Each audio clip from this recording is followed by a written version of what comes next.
धर्म गंगा चैनल के सभी दर्शक मित्रों को जय श्री कृष्ण, जय माता जी।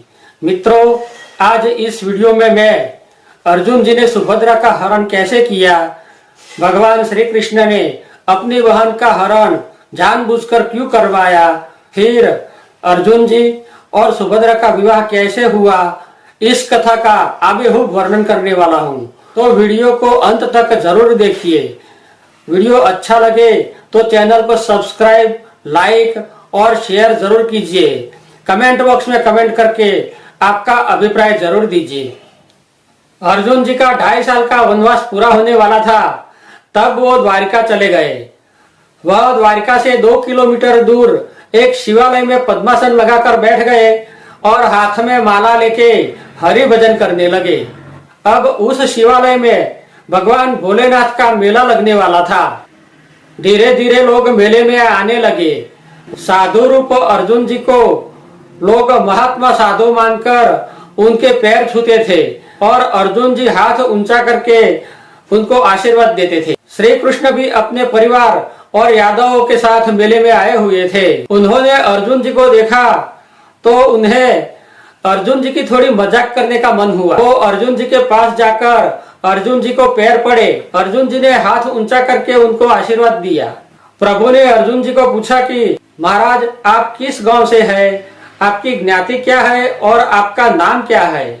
अर्जुन जी बोले कि हम साधु का नाम कैसा, गांव कैसा और ज्ञाति कैसी, हम तो फिरते रहते हैं, हमें जहां अच्छा लगे वहां घूमते रहते हैं। प्रभु मुस्कुराते हुए बोले कि महाराज, आप तो बड़े तंदुरुस्त लगते हो, आप योगी हो या भोगी?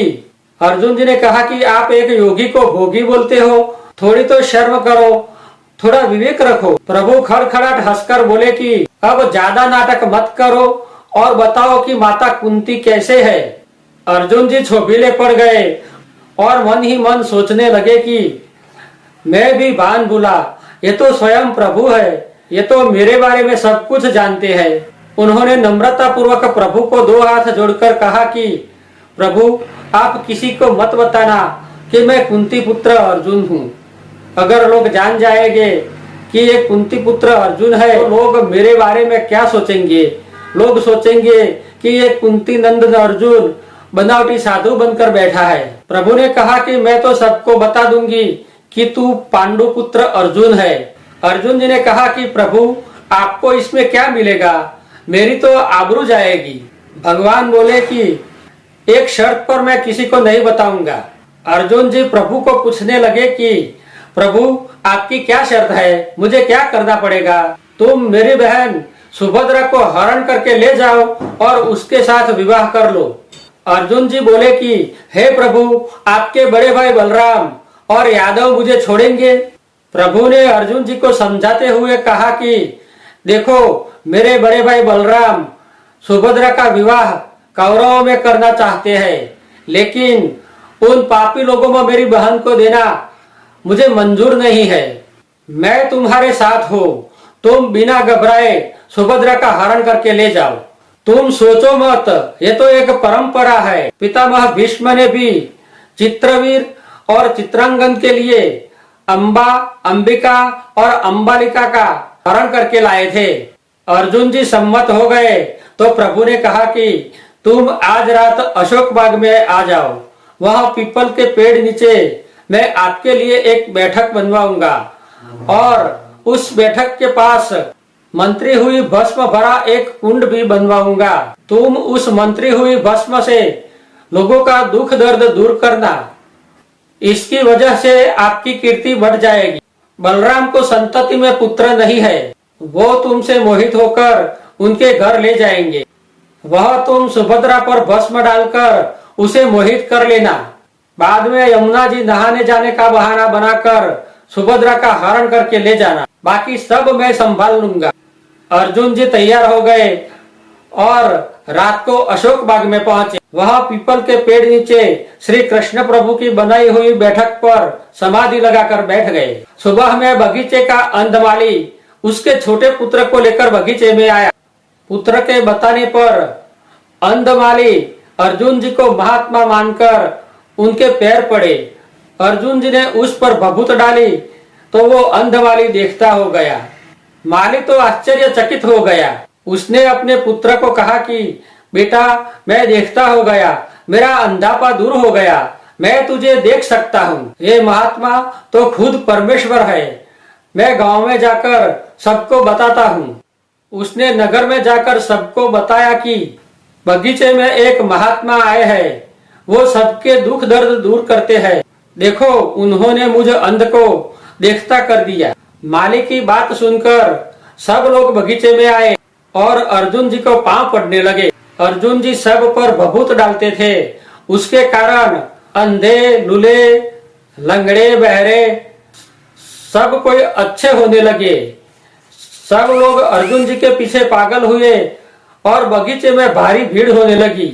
ये सब देखकर राजसभा में बलराम ने उसके बारे में पूछा तो सेवकों ने बताया कि महाराज, बगीचे में एक महात्मा आए हुए हैं, वो सबके दुख दर्द दूर करते हैं। अपने बगीचे के अंध माली को देखता कर दिया। बलराम ने सोचा कि मुझे भी कोई पुत्र नहीं है, ऐसे महात्मा की सेवा करके आशीर्वाद ले लूं। वो सेवकों के साथ अशोक बाग में पहुंचे और अर्जुन जी को पैर पड़ के बोले कि महाराज, मैं आपकी सेवा करना चाहता हूँ, आप मेरे महल चलो। अर्जुन जी श्री कृष्ण के सिखाए अनुसार बोले कि तुम मुझे अपने घर ले जाना चाहते हो, लेकिन सेवा में मुझे एक कुंवारी का लड़की चाहिए, क्या आप वो कर सकेंगे? आपको मंजूर है?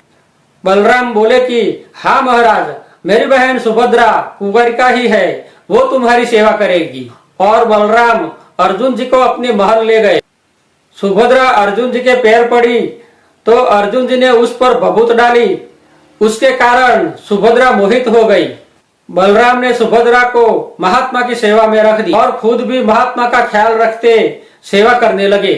कुछ दिनों के बाद श्री कृष्ण को लगा कि अब सुभद्रा का पूरा दिल अर्जुन जी पर लग चुका है। उन्होंने सुभद्रा को एकांत में बुलाकर उसके बारे में पूछा तो सुभद्रा ने कहा कि हाँ भैया, मुझे महात्मा अच्छे लगने लगे हैं।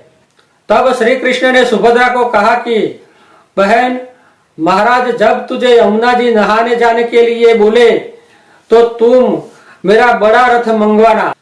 फिर अर्जुन जी के पास जाकर उनको भी सारी योजना समझाकर यमुना जी नहाने जाने की मौक करने को बोला। दूसरे दिन अर्जुन जी ने सुभद्रा को बोला कि मुझे यमुना जी नहाने जाना है, मुझे यमुना जी ले चलो।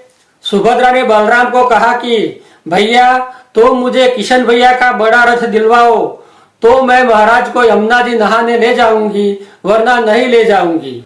बलराम श्री कृष्ण के पास पहुंचे और बोले कि कन्हैया, महात्मा को यमुना जी नहाने जाना है और सुभद्रा तुम्हारा बड़ा रथ मांग रही है, तो तुम्हारा रथ दे दो। श्री कृष्ण ने कहा कि भैया, वो महात्मा होंगे तुम्हारे लिए, मेरे लिए नहीं, मैं रथ नहीं दूंगा। तब बलराम को बड़ा गुस्सा आया और बोले कि तुम क्या नहीं दोगे, मैं खुद निकाल कर ले जाता हूँ। और श्री कृष्ण वही तो चाहते थे। बलराम ने जाके रथ सुभद्रा को दे दिया। सुभद्रा महात्मा को रथ में बैठा कर यमुना जी चली तो बलराम ने 15-20 यादव सेवक उसके साथ भेज दिए। रास्ते में सुभद्रा महात्मा को बार बार देखती रहती थी। तब अर्जुन ने कहा कि तुम बार बार मेरे सामने मत देखो, ये सेवक लोग अपने बारे में क्या समझेंगे। सुभद्रा ने कहा कि देखो, मैं सेवकों का क्या हाल करती हूँ। ऐसा कहकर अपने एक पांव का झांझर निकालकर घूम कर दिया। फिर सेवकों को कहा कि अरे, मेरे पांव का महंगा झांझर कहीं गिर गया, तुम लोग जाओ और झांझर ढूंढ के आओ, झांझर ढूंढे बिना वापस मत आना। आधे सेवक झांझर ढूंढने चले गए, लेकिन बहुत देर होने के बाद भी सेवक वापस नहीं आए तो सुभद्रा ने बाकी बचे सेवकों को कहा कि ये लोग तो अभी तक वापस नहीं आए, तुम लोग भी जाओ और मेरा झांझर ढूंढ के आओ, मेरा झांझर महंगा है, ढूंढे बिना वापस मत आना। बाकी रुके हुए सेवक भी झांझर ढूंढने चले गए। अब सुभद्रा रथ को जोर जोर से हाँकने लगी और घोड़ों को दौड़ाने लगी। अर्जुन जी सुभद्रा को बोले कि लाओ रथ मैं चलाता हूँ, तुम रथ में बैठ जाओ। और अर्जुन जी ने पवन वेग रथ दौड़ाकर यमुना जी पार कर दी। बाद में एक बड़ा मैदान आया। अर्जुन जी ने रथ को वहां छोड़ दिया और सुभद्रा को लेके एक पीपल के पेड़ नीचे खड़े हो गए। अब श्री कृष्ण ने नारद जी को याद किया तो नारद जी नारायण नारायण करते हुए हाजिर हुए। श्री कृष्ण ने नारद जी को सब कुछ समझाकर अर्जुन और सुभद्रा के पास भेज दिए। नारद जी अर्जुन जी के पास पहुंचकर बोले कि आओ पांडव पुत्र अर्जुन जी और सुभद्रा, मुझे श्री कृष्ण ने भेजा है, मैं आपकी शादी करवाता हूँ। श्री कृष्ण प्रभु घर बैठे तुम्हारा कन्यादान देंगे। अब सुभद्रा जान चुकी थी कि ये कोई महात्मा या योगी नहीं है, लेकिन कुंती नंदन अर्जुन है। वो बहुत खुश हुई। नारद जी ने दोनों का ब्याह करवाया और श्री कृष्ण प्रभु ने घर बैठे अपनी बहन का कन्यादान किया। सुभद्रा ने अर्जुन जी को कहा कि चलो हम इंद्रप्रस्थ चले जाए, वरना मेरे भाई बलराम और यादव हमें छोड़ेंगे नहीं।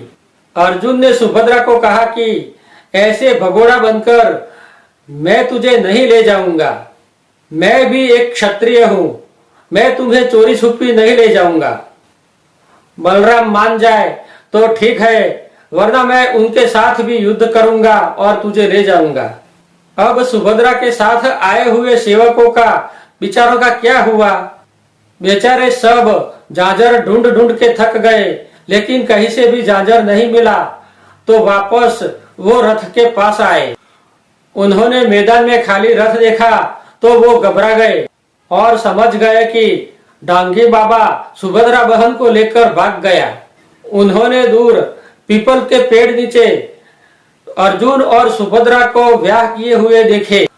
उन्होंने सोचा कि हम उसके पास जाएंगे तो चमत्कारी बाबा हमें कुछ कर देगा, और वापस द्वारिका आकर बलराम को सब बात बताते हुए कहा कि महाराज, डांगी बाबा सुभद्रा बहन को लेकर भाग गया है और वो पीपल के पेड़ नीचे सुभद्रा बहन के साथ शादी करके खड़ा है।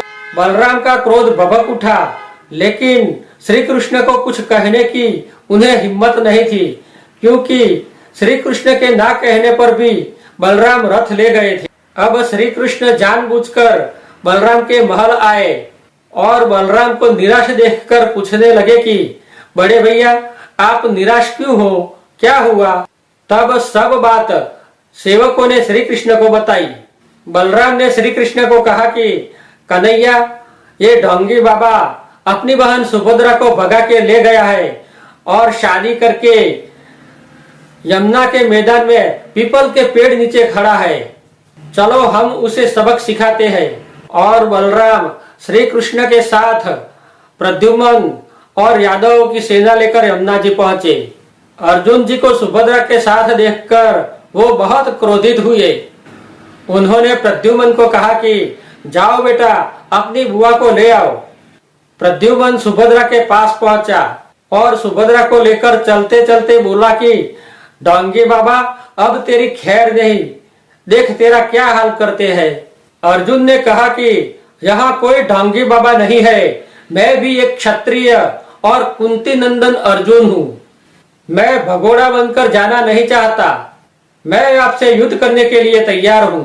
प्रद्युम्न ने जाकर सब बात बलराम को बताई।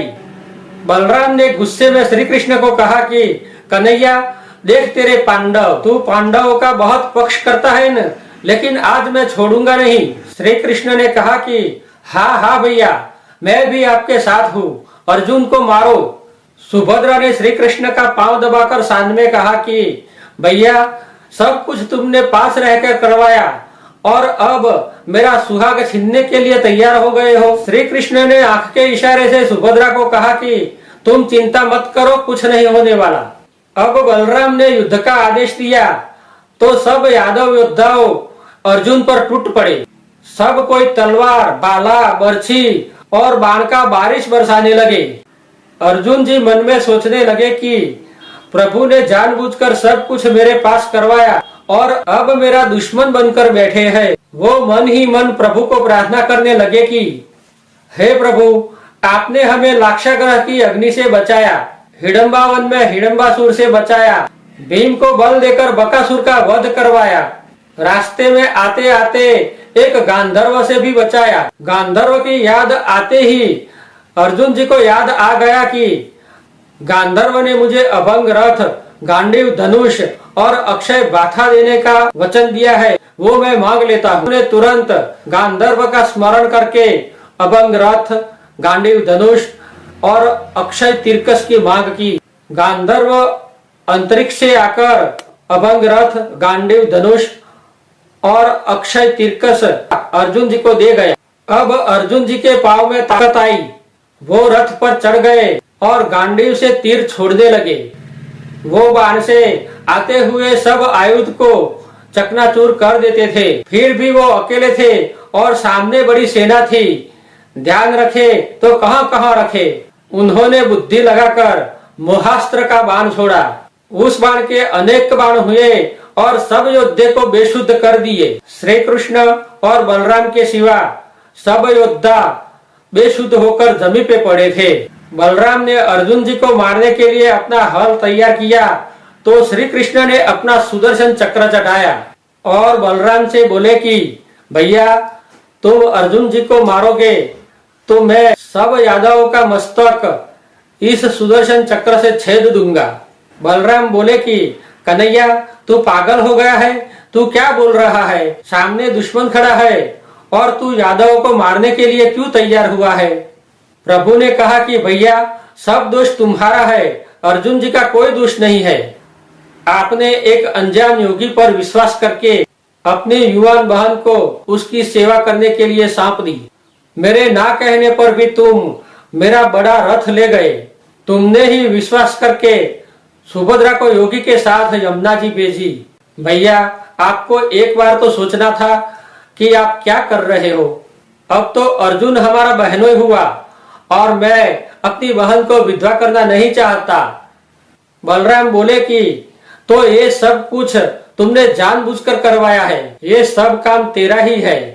श्री कृष्ण बोले कि आपको जो समझना है वो समझो, लेकिन मैं अर्जुन को हाथ भी नहीं लगाने दूंगा। बलराम श्री कृष्ण से बहुत नाराज हुए और अपना हल बंद कर वो घर चले गए। मित्रों आगे की कथा आने वाले वीडियो में देखेंगे। तब तक के लिए सभी दर्शक मित्रों को जय श्री कृष्ण, जय माता जी, हर हर बोले।